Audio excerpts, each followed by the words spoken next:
garotinho estava empinando pipa perto do Parque do Estado, em São Paulo, quando a pipa dele caiu lá dentro.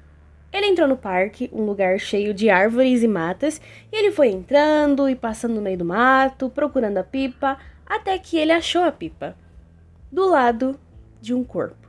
Ele saiu de lá e chamou a polícia, e esse foi o primeiro, mas não o último corpo a ser encontrado lá. 2 dias depois, um senhor que tinha feito uma armadilha para pegar passarinho foi até o parque para ver se tinha alguma coisa na armadilha. E quando ele entrou, ele sentiu um fedor muito forte dentro do mato. E aí ele foi procurar para ver o que era. Foi quando ele encontrou o segundo e o terceiro corpo. De novo, a polícia foi chamada e nos próximos 6 meses, a polícia encontrou 8 corpos, um perto do outro. Todas as vítimas eram mulheres, alguns corpos estavam em um estado mais avançado, outros eram mais recentes. As vítimas estavam ajoelhadas, mas elas não morreram dessa forma, colocaram elas sim. De algumas tinha sobrado apenas os ossos. Depois que a polícia descobriu os corpos, eles perceberam as semelhanças, perceberam que elas foram mortas da mesma forma, eram todas mulheres, e perceberam que elas poderiam ser vítimas do mesmo assassino. Então talvez em 1998 eles estivessem atrás de um serial killer brasileiro, um assassino em série.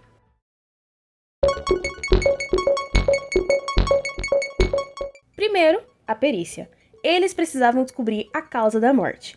Todas as vítimas foram enforcadas. A perita responsável pelo caso disse que dentes rosados é um sinal de asfixia e todas as vítimas tinham os dentes rosados. As vítimas também tinham sinais de abuso, agressão e em uma delas tinha uma marca de mordida. Eles descobriram que a mordida foi feita antes da vítima morrer. Além das 8 vítimas mortas, 12 mulheres contavam a mesma história. Elas foram atacadas por um homem no Parque do Estado. A partir disso, eles fizeram um retrato falado do tal sujeito e ele também ganhou um apelido, o Maníaco do Parque. O retrato falado foi divulgado e mais mulheres foram aparecendo. As 12 não apareceram de uma vez, foi uma, foi outra e depois do retrato falado apareceu mais mulheres. Muitas pessoas começaram a ligar para a polícia contando os relatos delas. E quem conta sobre a investigação é o responsável por ela na época, o delegado Sérgio Luiz.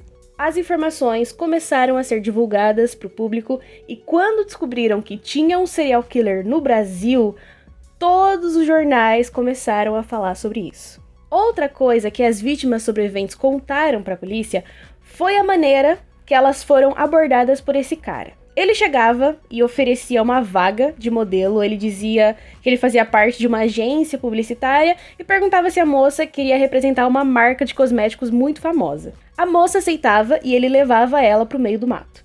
Mas daqui a pouco a gente fala como ele abordava as vítimas. E aí o que aconteceu? Uma moça, ela ligou para a polícia dizendo que a prima dela, que estava desaparecida, ligou para ela antes de desaparecer. Ela disse: prima, eu tô aqui no Jabaquara com um cara, ele tá me chamando pra ser modelo e representar uma marca e não sei o quê. E depois disso, depois desse encontro com esse cara, a moça nunca mais foi vista. Outra moça liga pra polícia com uma história parecida. Eu tava na Sé, no metrô, e chegou um cara me perguntando se eu queria ser modelo de não sei o quê, que ele era de uma agência, mas eu não quis porque eu não tava com cabeça pra isso, eu não tava afim. Mas esse cara continuou insistindo, continuou indo atrás de mim e ainda assim eu disse que eu não queria. Até que ele disse: se você mudar de ideia, me liga. E aí ele deu um cartão com o nome e o número dele. O nome dele era Jean. Ela deu essa informação pra polícia e eles foram atrás do tal Jean. O número que ele deu era o número de uma empresa de motoboys. Eles foram lá e o dono da empresa atendeu eles, dizendo que não conhecia nenhum Jean. Mas, olha que estranho, um dos meus funcionários, chamado Francisco de Assis Pereira, desapareceu. Ele sumiu, pegou as coisas dele e foi embora, nunca mais viu o cara. Ele foi embora, mas ele deixou um bilhete e um jornal. No bilhete, ele agradecia pela ajuda do chefe, mas que estava na hora dele ir embora e que o tempo dele ali tinha acabado. No jornal, tinha um retrato falado do Maníaco do Parque. O dono da empresa também vira e fala: ah, e vocês não são os primeiros policiais a virem atrás dele não, viu? O pessoal lá do DHPP também veio atrás dele, porque parece que uma namorada dele sumiu. Os policiais foram até o DHPP, o Departamento de Homicídios, e acharam o processo de Isadora Frankel. E como que eles chegaram até o Francisco, o pessoal do DHPP? Ele foi até uma loja de patins e skates e quando ele foi pagar, ele deu um cheque. A moça pediu para ele colocar o RG dele atrás do cheque e ele colocou. O cheque não tinha fundo e estava no nome de Isadora Frankel, tinha sido assinado por ela. A partir disso, a polícia ligou ele ao caso da Isadora, interrogaram ele por várias horas, mas ele foi liberado porque não tinha nenhuma prova além do cheque. Os policiais que estavam investigando o caso do maníaco do parque pegaram a foto e foram de vítima em vítima. A primeira vítima que eles visitaram foi direto na foto do Francisco e disse: "É esse aqui." E todas as vítimas apontaram para a mesma foto. Outra coisa que serviu de prova para a polícia foi quando o chefe do Francisco ligou para o delegado e pediu para ele ir até a empresa. A polícia foi até lá e quando eles chegaram, tinha uma privada quebrada. O da empresa mostrou que dentro dessa privada tinha uma costela bovina, um osso de costela, e tinha também o documento de uma das vítimas mortas, que naquele ponto já tinha sido identificada. Então, no esgoto da empresa do Francisco, tinha o documento de uma das vítimas. E com isso, eles já sabiam quem era o maníaco do parque. Francisco de Assis Pereira, de 32 anos. Na época, ele era um motoboy que vivia e trabalhava no mesmo lugar, ele dormia na empresa, ele patinava no Parque Ibirapuera e também em outros parques, e ele era muito bom. Ele gostava de chamar atenção para si mesmo, e ele recebeu o apelido de Chico Estrela. Ele cresceu no interior de São Paulo, numa família de pescadores, e ele era o filho caçula. Fazia um trabalho aqui e outro ali para ganhar dinheiro, e olhando de fora, era um sujeito trivial. Mas esse sujeito trivial, em 1998, era um foragido. E para fugir da polícia, ele saiu de São Paulo, viajou de ônibus até Assunção, no Paraguai, depois foi para Ponta Porã, no Mato Grosso do Sul, foi para Buenos Aires, na Argentina, e voltou para o Rio Grande do Sul, em Itaquí. Chegando em Itaquí, ele tinha deixado a barba crescer e ele disse que se chamava Pedro. Ele foi até a casa de um pescador e pediu pra ficar lá. Ele fazia qualquer coisa, qualquer trabalho, ele só queria um lugar pra ficar. Ele e o pescador viraram amigos e o tal Pedro começou a falar sobre a vida dele. Ele disse que era de São Paulo e que já foi motoboy. E o jornal divulgando que o maníaco do parque é o motoboy e é de São Paulo, o nome dele é tal, e o nome da mãe é tal, e não sei o quê. Se você vê esse sujeito, denuncie. E o Pedro lá, falando, que eu sou de São Paulo, que eu era motoboy, que não sei porque é minha namorada. E o pescador só de olho. Um dia, o tal Pedro saiu e deixou os documentos na casa do pescador. O pescador foi lá e pegou o documento, tava lá, Francisco de Assis Pereira e a foto dele. O pescador ligou pra polícia e no dia 4/8 de 1998, o Francisco, maníaco do parque, foi preso.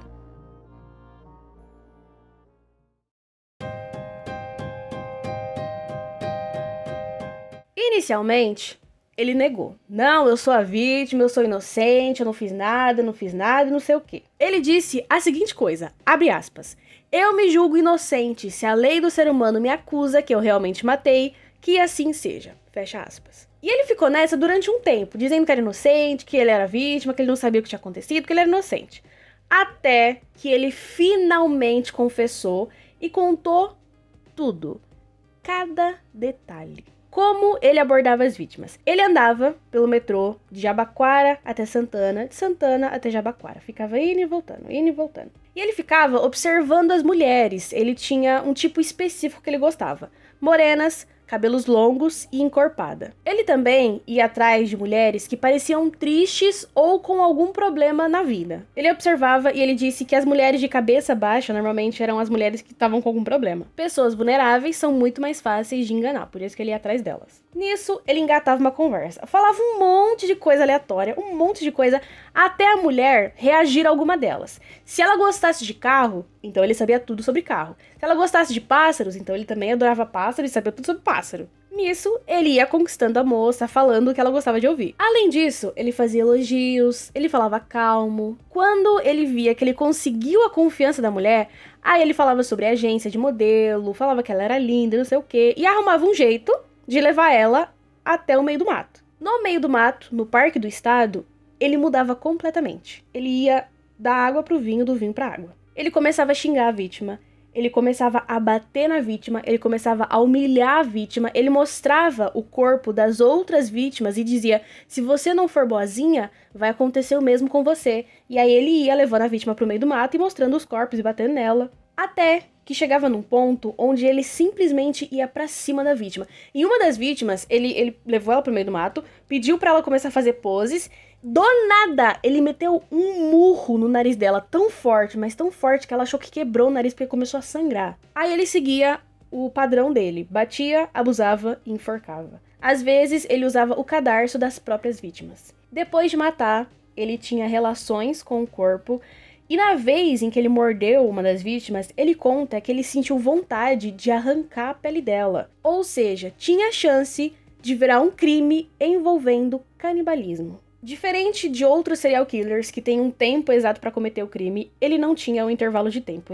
Se ele acordava com vontade, ele ia lá e fazia. Às vezes, depois do crime, ele ia embora e voltava para ver o corpo da vítima e ele ficava beijando a vítima e acariciando a vítima, e enfim. Ele voltava até o corpo começar a apodrecer. As vítimas dele identificadas foram Patrícia Gonçalves, de 24 anos, Selma Ferreira, de 17 anos, Raquel Mota, de 23 anos, Rosa Alves, de 21 anos e Isadora Frankel, de 19 anos. E mais 2 mulheres que não foram identificadas. Ao total, ele atacou 23 mulheres. A polícia tinha o corpo de todas, menos da Isadora. Depois de confessar o crime, contar o que ele fez, como ele escolhia as vítimas, ele disse que ele levaria o delegado até o lugar onde ele tinha deixado o corpo da Isadora. Ele disse que ela era a namorada dele, mas na verdade o pai da Isadora disse que eles nunca tiveram nada. Ela foi mais uma vítima dele. Ele confessou todas as mortes, mas ele negou todas as vítimas vivas. Ele foi julgado por 11 assassinatos e foi condenado por 9 ou 10 assassinatos. Um não foi considerado porque não tinham provas contra ele e a vítima era muito diferente do padrão que ele seguia. Ele foi condenado por 7 homicídios, roubo, atentado violento ao pudor e ocultação de cadáver. E a soma da pena é de 285 anos de prisão, mas nós sabemos que ele vai ficar só 30 anos preso. Então, em 2028, ele pode ser solto. De acordo com o psiquiatra que analisou o caso, ele vai voltar a matar e ele vai voltar a cometer os crimes porque pessoas como ele não têm cura, eles não sentem remorso. Em 2002, ele se casou e eu não sei como alguém consegue ter a cara de pau de casar com um homem desses. Não tem desculpa. Não, ai, é porque Deus curou ele, ai, é porque ele é um homem melhor, porque ele é um homem... Ô, minha senhora, a senhora não lê jornal, não? A senhora não acompanha as matérias, não? Aí depois, sabe o que aconteceu, gente? Ela falou assim, ai, ele tá com uns comportamentos tão estranhos e pediu divórcio. O que você esperava que fosse acontecer, ô minha filha? Ai, gente, não, olha, me estressei. Ai, vamos ser solidária com essa... Não vou. Casou com ele porque quis. Besta. E como se já não fosse bizarro o suficiente alguém se casar com esse cara, no Brasil, ele é o criminoso que mais recebe cartas de admiradoras.